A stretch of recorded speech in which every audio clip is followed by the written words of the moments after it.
আমার সোনা বাচ্চা।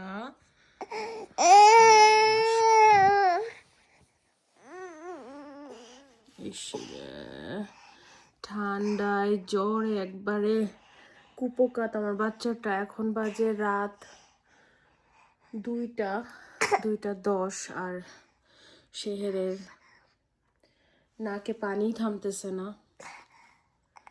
কত কিছু করতেছি, ওষুধ দিতেছি, সরিষার তেল গরম করে দিচ্ছি। জ্বরে গাটা পুড়ে যেতেছে বাচ্চা। কোলে নিয়ে শুধু হাঁটাহাঁটি করতেছে যে তারপরে যদি তার একটু ভালো লাগে কোনো রকম। সরিষার তেল, রসুন, কালিজিরা এটা দিতেছি একটু পর পর। নাক দিয়ে তো প্রচণ্ড রকমের পানি পড়তেছে। লাস্ট কয়েকদিন একটানা আর এরকম অসুস্থ, যদিও একটু কমছে বাট পুরোপুরি কমে নাই। এখন আবার শেহের এরকম অসুস্থ। আমাদের প্রোগ্রাম চলে আসতেছে, আর মাত্র 3 দিন আছে। আল্লাহ জানে কিভাবে কি হবে সব কিছু। মাম্মা ওকে নিয়ে হাঁটলে ভালো থাকে, কিন্তু কতক্ষণ একা একা কোলে নিয়ে হাঁটা যায়।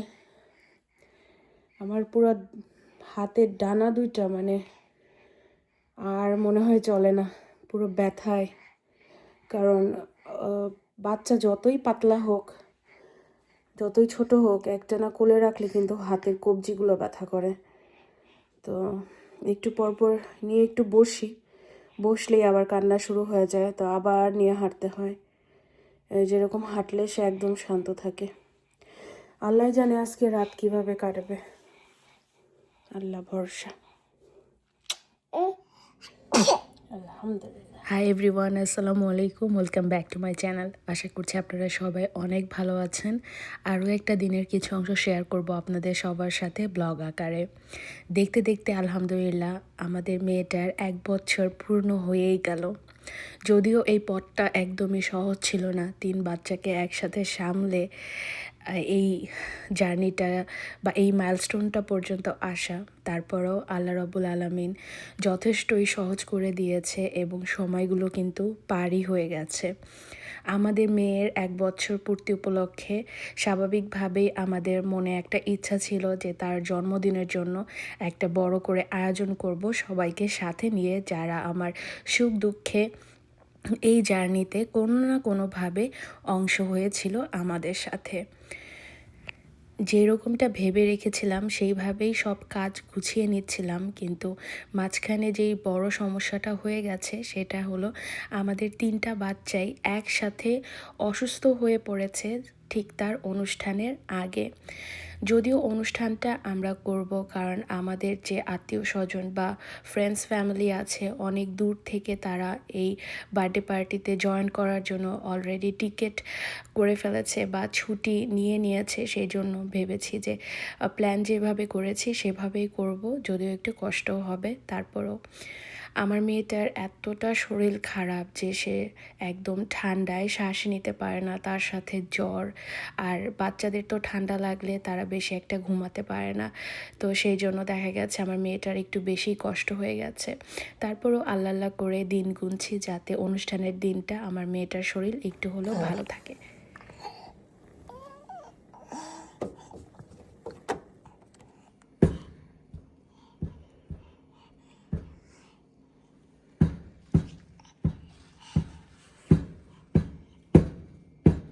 রাত বাজে 3:19। এখন তোমার ধিমতানা করতে ইচ্ছে করছে? সোহাগ চাঁদ বদনি ধনি নাচত দেখি, বালা নাচত দেখি, বালা নাচত দেখি, বালা নাচত দেখি।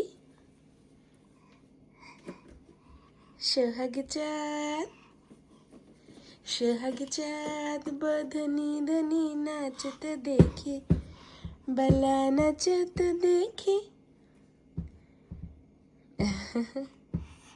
এই তেলটা দিলে একটু ভালো লাগে, আর না হলে দেখা যায় নাকে পুরো প্যাচ করতে থাকে তার।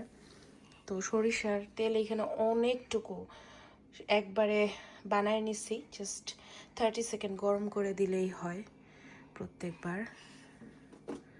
আর কালি জিরার কথা কি বলবো, কালি জিরা তো মহা ওষুধ, মৃত্যু ছাড়া যে কোনো অসুখ কালি জিরার কথা বলা আছে। আমার মা আদ্র হওয়ার পরে সব সময় বলতো আদ্রকে কালিজিরা রসুন দিয়ে তেল গরম করে হাতে পায়ে ডলে দিতে, এতে করে ঠান্ডার সময় বাচ্চাদের অনেক আরাম হয়। সেই পদ্ধতিটাই আমি আমার তিনোটা বাচ্চার ক্ষেত্রেই ব্যবহার করি। এখন পর্যন্ত তো আদ্রকে দেই, ঠান্ডা লাগলে সাথে সাথে তেল গরম করে, আর আর্টকেও দিই, শেহেরকেও দিই। আলহামদুলিল্লাহ এটা বেশ ভালো কাজ করে। আর বাচ্চাদের সরিষার তেলটা অনেকে বলে ভালো, অনেকে বলে খারাপ, তবে আমার ক্ষেত্রে আমি দেখেছি বাচ্চাদের অনেক বেশি উপকার হয়।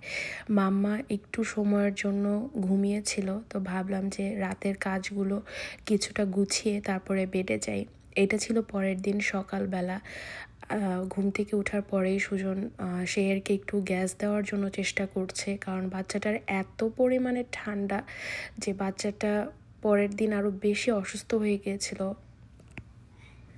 বাচ্চাদের কাছ থেকে আমি একটা জিনিস সব সময় শিখি, যে শরীরটা একটু ভালো লাগলেই আবার আগের মতো খেলা, জীবনটাকে এনজয় করা। এই জিনিসটা আমি বাচ্চাদের থেকে অনেক ভালো একটা এনার্জি পাই আলহামদুলিল্লাহ। বাচ্চারা তো একটু ভালো লাগলে আবার আগের মতো খেলা শুরু করে এবং হাসি খুশি থাকে যতটুকু সময় তাদের শরীর ভালো লাগে। বাচ্চাদেরকে সুজনের কাছে রেখে আমি এইখানে গুঁড়া মশলাগুলো ঘরে যা যা তৈরি করার সব কিছু রেডি করে রাখছি, আর যা মশলা রিফিল করার সব কিছু রিফিল করে রাখছি। কারণ যেহেতু বাসায় গেস্ট আসবে অনুষ্ঠানের আগে, তাদের জন্য বা আমাদের জন্য রান্নাবান্না করা, সব কিছু প্রিপেয়ার করা আমি অলরেডি শুরু করে দিয়েছি। আর কাজ করার আগে যদি আমার সব কিছু রিফিল করা থাকে, আমার কাছে কাজগুলো অনেক সহজ মনে হয়। আর রান্না করতে গিয়ে যদি রিফিল করা লাগে, তখন মনে হয় রান্না করতে আরও অনেক সময় লাগে এবং কাজগুলো অনেক কঠিন হয়ে যায়। একটু একটু করে কাজ গুছিয়ে রাখতে আমার ভালো লাগে এবং সব কিছু গুছিয়ে করতে, পরিষ্কার পরিচ্ছন্নভাবে কাজ করতে আমার অনেক শান্তি লাগে, এবং তখন অনেক কাজ করলেও মনে হয় যে কাজগুলো গুছানো আছে এবং চোখের আর শরীরের একটা শান্তি। আমি সাধারণত যে কোনো মশলা ঘরেই তৈরি করি, গুঁড়া মশলাগুলো, এতে করে তরকারির ঘ্রাণ, কালার এবং খেতেও কিন্তু অনেক বেশি সুস্বাদু হয়। যেহেতু বাসায় গেস্ট আসবে, তাই আয়োজনটাও একটু বড় করে করছি। আমি যতটুকু সম্ভব রান্না করে রাখার চেষ্টা করছি, যেহেতু 3 বাচ্চা নিয়ে আসলে বলা যায় না কখন কার মুড কেমন থাকে, কে কখন অসুস্থ হয়ে যায়। তো সেই জন্য যতটুকু টুকিটাকি সম্ভব এইখানে চিংড়ি মাছ ভুনা করে রাখছি, তার সাথে ডাল রান্না করছি, টমেটো দিয়ে রান্না করব মুরগির মাংস। মুরগির মাংসতে টমেটো দিলে কালারটাও সুন্দর আসে আর খেতেও অনেক মজা লাগে। আর মাংস রান্না তো আমার কাছে বরাবরই অনেক সহজ একটা রান্না, হাতে মেখে সব মশলা দিয়ে শুধু বসিয়ে দেওয়া।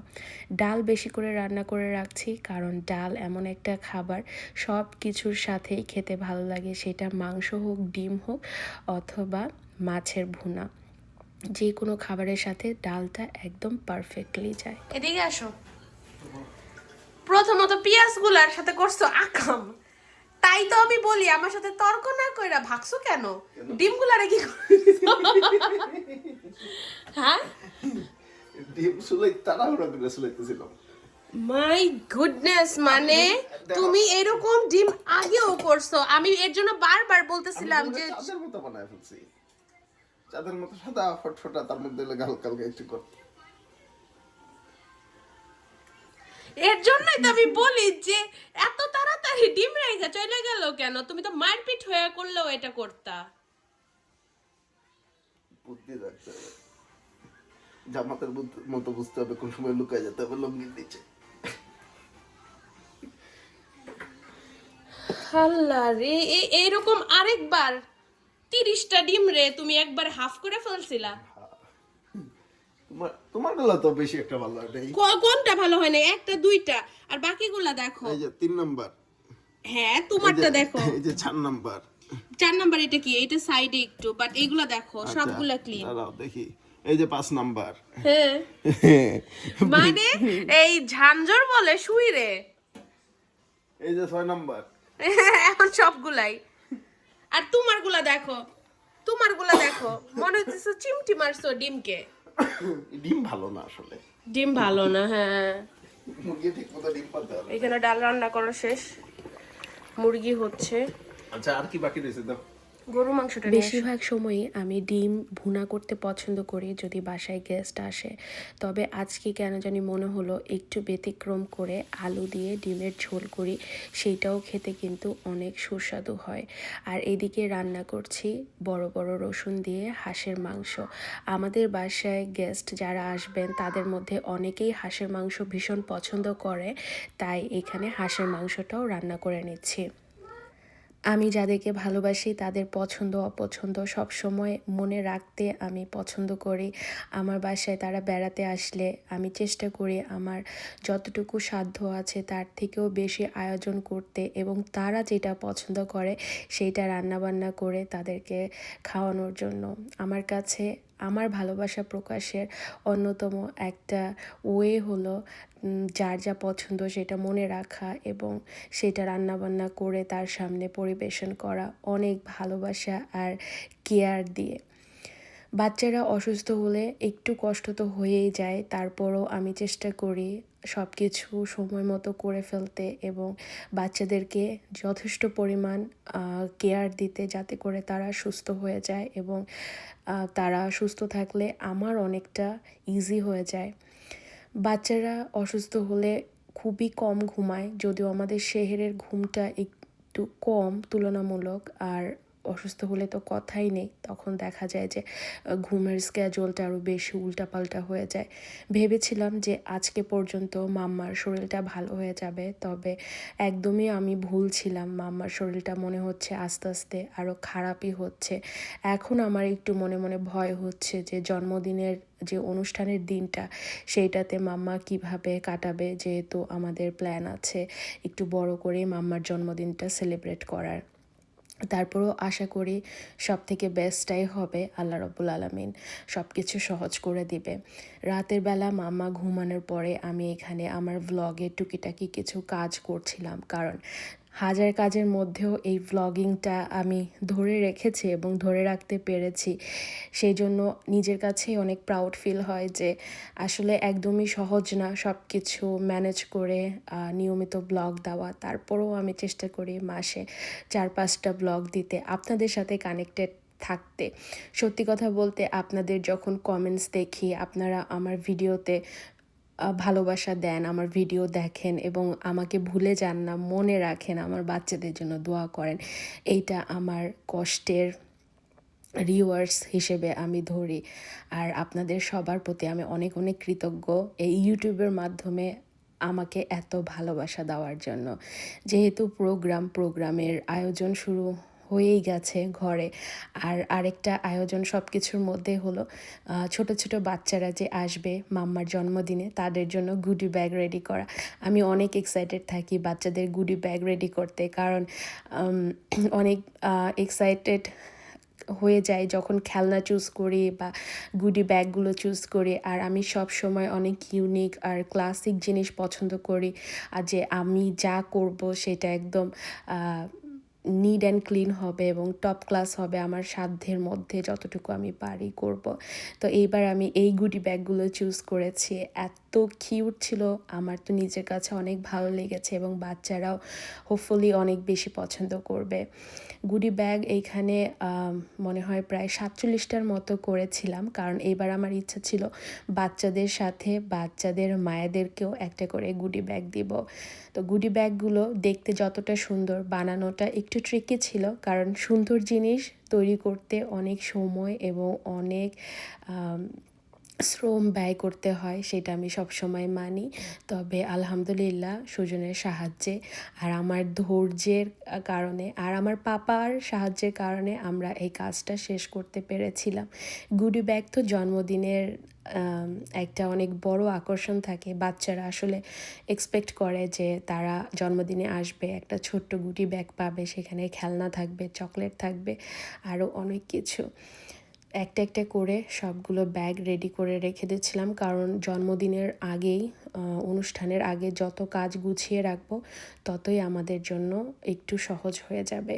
এই যে সমস্ত ব্যাগগুলো রেডি করে আমরা ফ্লোরে রেখে দিয়েছিলাম, আর এই সময়টা মাম্মা ঘুমেছিল, তাই মাম্মাকে আর দেখা যাচ্ছে না। না হলে মাম্মাই নিজেই এই গুডি ব্যাগগুলো সব নিজেই উদ্বোধন করে দিত, নিজের জন্মদিনের গুডি ব্যাগ, আর কোনো বাচ্চার জন্য হয়তো অবশিষ্ট রাখতো না। আর এই যে আমার লক্ষ্মী সোনা পাপা অনেক এক্সাইটমেন্ট কাজ করে তার, আর সব কিছুতে হেল্প করার চেষ্টা করে, আমিও দেই তাকে হেল্প থ্যাংক ইউ। করতে। আর Hey God, where are you going? Where are you going?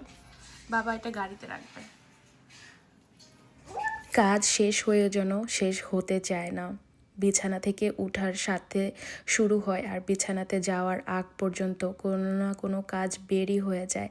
আর আমি কাজ সম্পূর্ণ না করে একটুও শান্তিতে ঘুমাতে পারি না, এটা আমার একটা সমস্যা। তাই ভাবলাম যে বাচ্চাদের সকালবেলা উঠেই দেখা যাবে যে ফ্রেশ কাপড়ের প্রয়োজন, তাই ভাবলাম কাপড়গুলো গুছিয়ে রেখেই তারপরে বেডে যাব। সবাই অনেক ভালো থাকবেন, দেখা হবে অন্য আরেকটা দিন আমার লাইফের কোনো অংশবিশেষ নিয়ে। ততদিন পর্যন্ত আল্লাহ হাফেজ, আসসালামু আলাইকুম। সবাই দোয়া করবেন আমার বাচ্চাদের জন্য, তারা যেন তাড়াতাড়ি সুস্থ হয় এবং আমাদের জন্মদিনের অনুষ্ঠানটা যেন আমরা সুন্দরভাবে সেলিব্রেট করতে পারি।